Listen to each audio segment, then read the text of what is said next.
From chicanery to plan and execution, Better Call Saul delivered some episodes that hold up as bona fide masterpieces. The show's predecessor, Breaking Bad, had set an extremely high bar, but Better Call Saul managed to live up to it. By the time Better Call Saul ended, it was arguably an even greater show than Breaking Bad.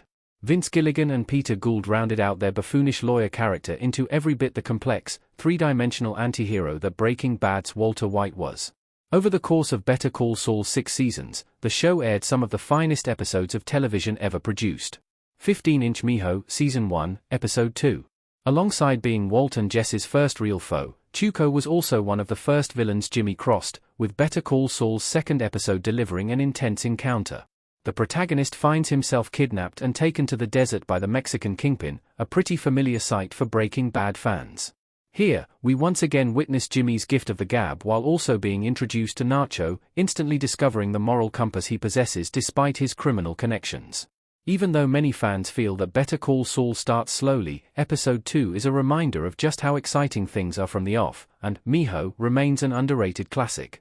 14-inch Nailed, Season 2, Episode 9.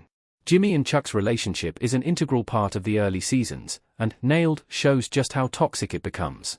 Jimmy continues to gaslight his brother, who is equally determined to expose and belittle his sibling. Unfortunately, this pushes Chuck to leave his home, where his electromagnetic hypersensitivity causes him to have a near-fatal collapse. Although Breaking Bad set up some of Better Call Saul's best conflicts, the heartbreaking feud between Jimmy and Chuck was impossible to see coming in the original show, and Nailed highlights just how flawed both men are, with Kim unfairly getting caught in the crossfire. Mike and Nacho's storyline also throws an extra sense of jeopardy into the mix, making Season 2's penultimate episode a true masterpiece. 13-inch Pimento, Season 1, Episode 9. With Mike being one of the Breaking Bad universe's best characters, it was great to see him get plenty of screen time in Better Call Saul, and Pimento was one of his best showings. Watching him instantly shut down Sobchak's cocky nature was satisfying, and he essentially takes over Daniel's mission, once again highlighting how skilled he is at his craft. Meanwhile, Jimmy continues to be pushed away from HHM, with Chuck even offering him a settlement. The episode also continues presenting Howard as an antagonist while planting many important seeds for the future in an outing that has excellent drama, dialogue, and tension, hence why Pimento is always a delight to rewatch over and over. 12-inch Point and Shoot, Season 6, Episode 8. Better Call Saul Season 6 was as close to flawless as you can get with a TV season, arguably surpassing Breaking Bad's final installment, with Plan and Shoot being one of several standout episodes. Following Howard's shocking death, Lalo sends Jimmy to kill Gus, who eventually convinces him to send Kim instead. She is swiftly intercepted by Mike, however, and after revealing the truth about why she was sent, this alerts Gus to Lalo's real plan, leading to a gripping showdown between the two.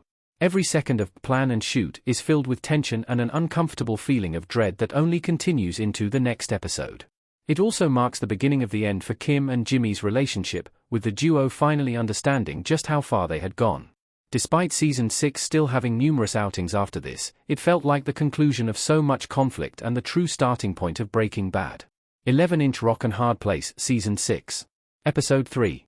While Better Call Saul provides excellent showings for legacy characters like Jimmy, Mike, and Gus, it also introduces so many great new characters. One who really shone in the spin-off was Nacho, with Rock and Hard Place centering on the walls closing around him as his extremely complicated journey finally comes to a shocking conclusion. Watching him desperately trying to evade being captured is incredibly stressful, and Michael Mando carries the episode with a captivating performance. In the end, he chooses to go out on his own sword, shooting himself to ensure there is no collateral on his loved ones, a selfless sacrifice that fits his arc perfectly.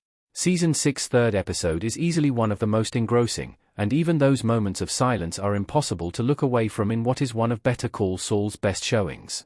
10-inch Wexler v. Goodman, Season 5, Episode 6. Just when Jimmy and Kim are getting ready to pull a scam on Mesa Verde in Season 5's Wexler vs. Goodman, Kim gets cold feet and calls it off. But Jimmy decides to pull the ol' switcheroo and runs the scam anyway, much to Kim's horror. The scene where Jimmy presents his litigious ads to Mesa Verde is a masterclass in cringe comedy. Bob Odenkirk plays it perfectly, with a smarmy grin on his face throughout the whole presentation. That scene alone would make this episode a masterpiece, but it leads to a raw, honest heart-to-heart between Jimmy and Kim. 9-inch Bad Choice Road, Season 5, Episode 9. Better Call Saul's most exciting episodes were the ones with deadly action sequences, but some of the most dramatically interesting episodes dealt with the fallout of those action sequences. In Season 5's Bad Choice Road, Jimmy is suffering from post-traumatic stress after his ordeal with Laylo's bail money in the desert. The scene that elevates Bad Choice Road above a great episode to masterpiece status is when Jimmy confides in Mike that he's got PTSD. Mike gives a really poignant monologue about how it'll pass with time, calling back to what his daughter-in-law said in a group therapy session. One day, he'll wake up and realize he hasn't thought about it. 8-inch Fun and Games, Season 6, Episode 9. All throughout Better Call Saul's run, we were really worried about what would happen to Kim. Since she wasn't a part of Saul's life in Breaking Bad, she was expected to meet a grim fate. But it ended up being much more tragic than that. In Season 6, Fun and Games, in the aftermath of Howard's murder, Kim leaves Jimmy. Their final scene together is heartbreaking. Jimmy begs Kim to stay, but she's made up her mind. This is what finally pushes Jimmy to embrace the Saul persona full-time, and the transformation is complete. The episode also has a really sad final moment for Gus as he realizes he can never find love again out of fear they'll end up like Max. 7-inch Waterworks, Season 6, Episode 12.